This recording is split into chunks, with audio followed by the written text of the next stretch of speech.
Hello.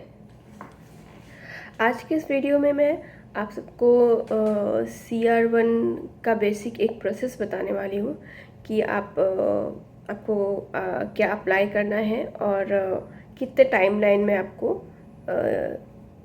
Visa CR1 में visa मिल सकता है। तो ये एक एक्सपीडिशन प्रोसेस का वीडियो है क्योंकि मेरा केस एक्सपीडिट किया था हमने, तो उसके लिए क्या क्या करते हैं। सबसे पहले तो मैं ये बता देना चाहती हूँ कि हमने एक लॉयर हायर किया था क्योंकि ये बहुत ही कॉम्प्लेक्स प्रोसेस होता है। बहुत सारे लोग बिना लॉयर के भी कर सकते हैं, अगर आपको सारी नॉलेज हो कि क्या क्या किसके बाद अप्लाई करना होता है तो वो कर सकते हैं। सबसे पहले तो इसमें हम I-130 अप्लाई करते हैं अगर आप एक फॉरेन कंट्री में है। मींस जैसे मेरे केस में मेरे हस्बैंड US सिटीज़न है और मैं इंडिया से हूँ, मेरा सिटीजनशिप इंडियन है।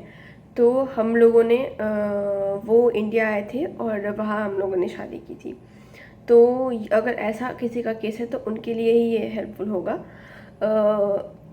इसमें सबसे पहले तो ये है कि आपको I-130 अप्लाई करना है। I-130 के लिए आपको डॉक्यूमेंट्स क्या क्या चाहिए आप उसे अप्लाई कीजिए। आपका birth certificate, marriage certificate, photographs, ये सारी चीज़ें आपको लगती है दोनों की, हस्बैंड वाइफ दोनों की, चाहे आप किसी भी कहीं की भी सिटीजनशिप हो, आपको ये सारी डॉक्यूमेंट्स लगती है। तो आप इसके साथ अप्लाई कीजिए। बहुत सारे केसेस में जो लोग फॉरेन में रहते हैं, मींस आई थिंक वो के वीज़ा टाइप होता है, तो उसमें वाइफ और हस्बैंड दोनों का फाइनेंशियल डॉक्यूमेंट वगैरह भी ये लोग मांगते हैं। तो अगर आप इंडिया में हो और आपके हस्बैंड यहाँ के सिटीज़न हैं तो आपको वैसा कोई फाइनेंशियल डॉक्यूमेंट और रेंट अग्रीमेंट ये सब नहीं चाहिए होता है, क्योंकि एक फॉरेन जो यहाँ पर होते हैं वो लोग वहाँ पर ये सब चीज़ें नहीं ले सकते, बैंक अकाउंट वगैरह। तो हमने जब थोड़ी रिसर्च की थी तो हमें ये बोला गया था कि आपको फाइनेंशियल डॉक्यूमेंट्स चाहिए। हमने एक कंसल्टेंट हायर किया था, तो उसमें ज़्यादा सिर्फ लिखा हुआ था कि आपको ये सारी चीज़ें चाहिए, लेकिन वो लोग इस तरह से लिखते हैं कि आप यहाँ पर भी रह सकते हैं, यानी कि हस्बैंड वाइफ दोनों US में ही है, तो आप ये सारी डॉक्यूमेंट्स चाहिए। बट अगर इंडिया में वाइफ है और हस्बैंड यहाँ है, या वाइफ यहाँ पर है और हस्बैंड इंडियन है, तो आपको कोई फाइनेंशियल डॉक्यूमेंट या रेंट एग्रीमेंट दिखाने की ज़रूरत नहीं है। क्योंकि क्या होता है कि यहाँ के सिटीज़न को वहाँ का बैंक अकाउंट बनाना बहुत मुश्किल होता है। तो हमारी शादी हुई थी दिसंबर 2020 में, तो हमने ये सारे डॉक्यूमेंट्स पहले बनवाने में, मीन्स रेंट एग्रीमेंट बनवाना और ये सब बनवाने में हमने बहुत टाइम वेस्ट किया। मीन्स हमारे 5 मंथ्स उसमें चले गए। तो ये डॉक्यूमेंट्स एक्चुअली लगते नहीं हैं, तो इस चीज़ का तो टेंशन लेना नहीं है कि हमें कुछ जॉइंट अकाउंट दिखाना है या जॉइंट इंश्योरेंस दिखाना है, ये इस केस में नहीं लगता है। तो हमारा 5-6 महीना उसमें ही चला गया था। तो फिर हमने एक लॉयर हायर किया, तो उन्होंने कहा कि आप फॉर्म भर दीजिए, उसकी ज़रूरत नहीं होती है। तो हमारा एक जो नॉर्मल I-130 फॉर्म होता है वो भरना होता है, फिर आप उसको USCIS में भेजते हैं। तो उसका एक परमानेंट एड्रेस होता है, आप वहाँ पर भेजते हैं। फिर आपको एक I-797 ये आपको मिलता है कि आपका केस सबमिट हो गया है। फिर एक USCIS की साइट होती है कि आप अभी कौन सी डेट का केस चल रहा है। तो जनरली हम लोग उसको फॉलो करते रहते थे कि अभी इस डेट का चल रहा है, इस डेट का चल रहा है। हमने शायद नब्रास्का में भेजा था अपना, हाँ, मतलब जो भी एक है उसमें भेजा था कि, तो उसमें थोड़ा जल्दी होता था। कैलिफोर्निया और फ्रीमोंट नहीं, वर्मोंट, ये सब जगह पर भी केसेस चलते हैं। तो वर्मोंट और कैलिफोर्निया में 2-2 साल के पेंडिंग केसेस थे। पर हमने जहाँ भेजा था नेब्रास्का ही था शायद वो, उसमें थोड़ा कम टाइम लगता था।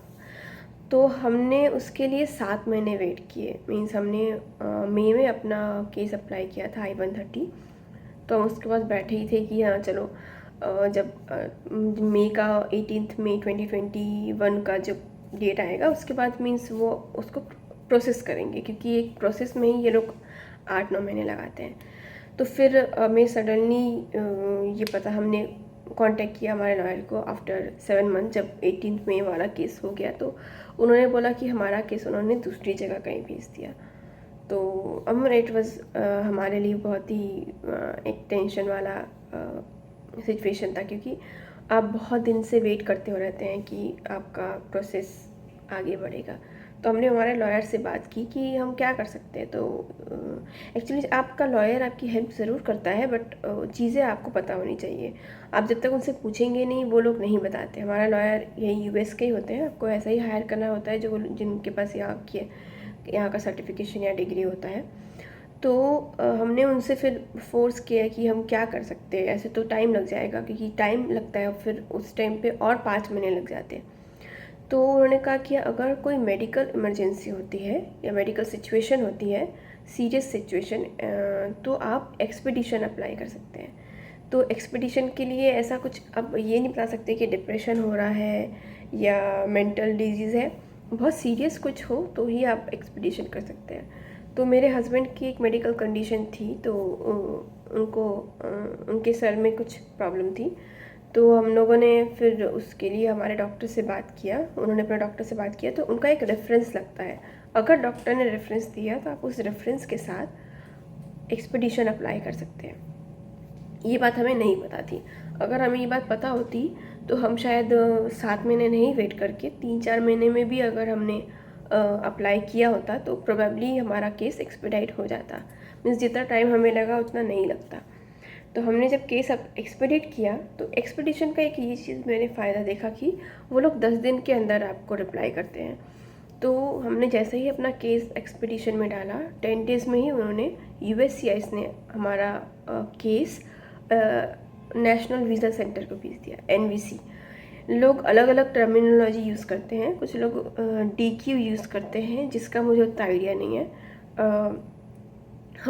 मुझे इतना पता है कि USCIS होता है, एक NVC होता है, नेशनल वीज़ा सेंटर, और एक और डिपार्टमेंट होता है जो कि है US Mumbai consulate, Mumbai general consulate. तो मुझे इन तीनों का पता है। फिर जब NVC में हमने भेजा तो वहाँ से आपको डॉक्यूमेंट्स के लिए वो लोग कहते हैं कि आप PCC अप्लाई कीजिए, जो कि बहुत इंपॉर्टेंट डॉक्यूमेंट है।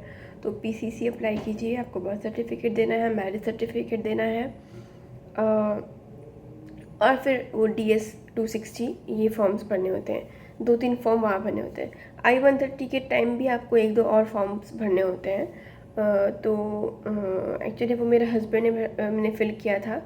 I-130 का मुझे आइडिया है, एक और कुछ फॉर्म था, शायद वो साथ में ही होता है पूरा। एक हस्बैंड का पूरा एक फॉर्म का पेज, कुछ पेजेस होते हैं, वाइफ के होते हैं, इस तरह से। फिर जब NVC का रिप्लाई आया, हमने हमारे एक्सपीडिशन के 10 दिन के बाद ही वो रिप्लाई आ गया था। तो NVC के रिप्लाई के टाइम पे उन्होंने PCC वगैरह लेने को कहा था। तो PCC जो होता है, पुलिस क्लियरेंस सर्टिफिकेट, इंडिया में वो लेने में भी बहुत टाइम लगता है। पुलिस वेरिफिकेशन होती है, आप अप्लाई करते हैं तो उसमें भी बहुत टाइम लगता है। तो मुझे मैंने जब PCC के लिए अप्लाई किया, उसके 17 डेज़ बाद मुझे वो मिला था।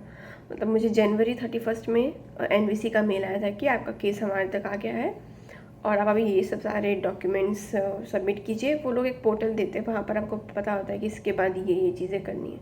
बहुत ईजी रहता है, उसको आपको वैसे चीज़ें अरेंज करके फिर वहाँ अपलोड करनी होती है।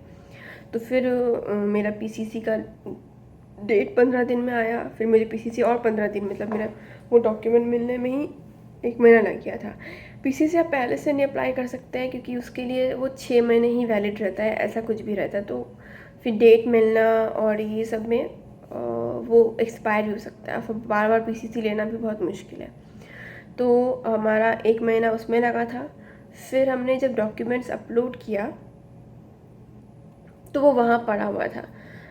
फिर हमने NVC को फिर से एक्सपीडिशन के लिए भेजा 3-4 वीक्स के बाद, क्योंकि हम तुरंत नहीं भेज सकते हैं। तो ये मैंने एक चीज़ फॉलो की कि आपको एक्सपीडिशन के लिए मेल हर डिपार्टमेंट में अलग अलग करनी पड़ती है। आप एक बार USCIS से कर लेने से वो उस प्रोसेस से नहीं चलता है। फिर हमने NVC को एक्सपीडिशन के लिए मेल किया, तो उन्होंने भी 2-3 दिन के अंदर ही उसको एक्सपीडिट करके मुंबई कॉन्सुलेट में भेज दिया था। क्योंकि सिचुएशन थोड़ी सीरियस थी मेरे हस्बैंड की, तो फिर उन्होंने एक्सपीडिशन शायद जल्दी कर दिया था। फिर तीसरा होता है कि मुंबई कॉन्सुलेट में जाने के बाद फिर हम वेट करते रहे कि वहाँ से कुछ इंटरव्यू का डेट आएगा, तो उसके लिए भी अराउंड 20-21 दिन मैं वेट की, पर वहाँ से कुछ रिप्लाई नहीं आ रहा था। मैंने कस्टमर केयर को कॉल किया, वहाँ से भी कुछ रिप्लाई नहीं आ रहा था। फिर हमने एक्सपीडिशन के लिए मुंबई कॉन्सुलेट में मेल किया। वो भी हमारे लॉयर्स ही कर रहे थे, हम उनको रिक्वेस्ट करते थे कि आप मेल कीजिए, उनके पास ड्राफ्ट मेल रहता था। तो उन्होंने फिर वहाँ पर मेल किया, तो उन्होंने फिर 1-2 दिन के अंदर हमको रिप्लाई किया कि आप अभी अपना डेट ले सकते हैं। तो ये एक्चुअल पूरी मेरी प्रोसेस थी। 3 अलग अलग डिपार्टमेंट थे, तीनों को हमने एक्सपीडिशन के लिए डाला। एक्सपीडिशन में अगर आपका सच में कोई ऐसा केस हो, कोई ऐसी इमरजेंसी हो, तो आप एक्सपीडिशन के लिए डाल सकते हैं। इससे आपका जल्दी हो सकता है। मेरा टोटल 11 महीने लगे बिकॉज ऑफ एक्सपीडिट केस, अदरवाइज़ 2 साल लग सकते थे। तो एक्सपीडिशन का फिर ये मुझे लग रहा था कि शायद इंटरव्यू में वो लोग पूछे कि आपका एक्सपीडिट केस है, आप के हस्बैंड की कंडीशन के बारे में। मैंने उसके लिए भी बहुत सारी स्टडी की थी, तो एक्चुअली वहाँ पर ये सब कुछ मुझसे तो नहीं पूछा था। अभी हर इंसान का केस अलग है, मैं ये नहीं बोलूँगी कि आप प्रिपेयर करके नहीं जाइए। आपको आई थिंक हर चीज़ के लिए प्रिपरेशन करके इंटरव्यू के टाइम जानी चाहिए।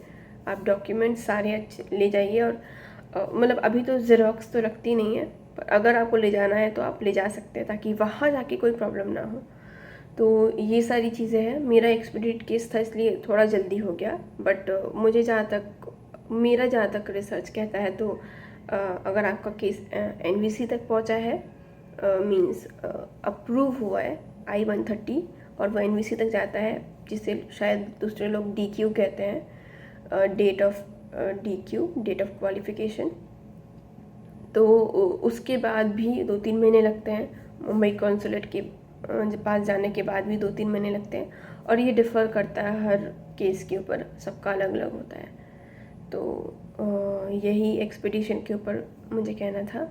आई होप आप लोग को ये हेल्पफुल लगे, और अगर आपके पास कोई इमरजेंसी केस हो, तो आप लोग I-130 के बाद भी एक्सपीडिशन के लिए डाल सकते हैं। आपका थोड़ा जल्दी होने के चांसेस हो सकते हैं। तो उसके लिए आपको रेफरेंस लेटर डॉक्टर का, और जो भी आपका इंश्योरेंस वगैरह आपने जो भी पे किया हो, मतलब मैंने, क्योंकि मेरे हस्बैंड का इमरजेंसी केस था, तो वही अप्लाई कर सकते थे। तो आई होप ये हेल्पफुल रहे और आप लोगों को भी वीज़ा जल्दी मिल जाए।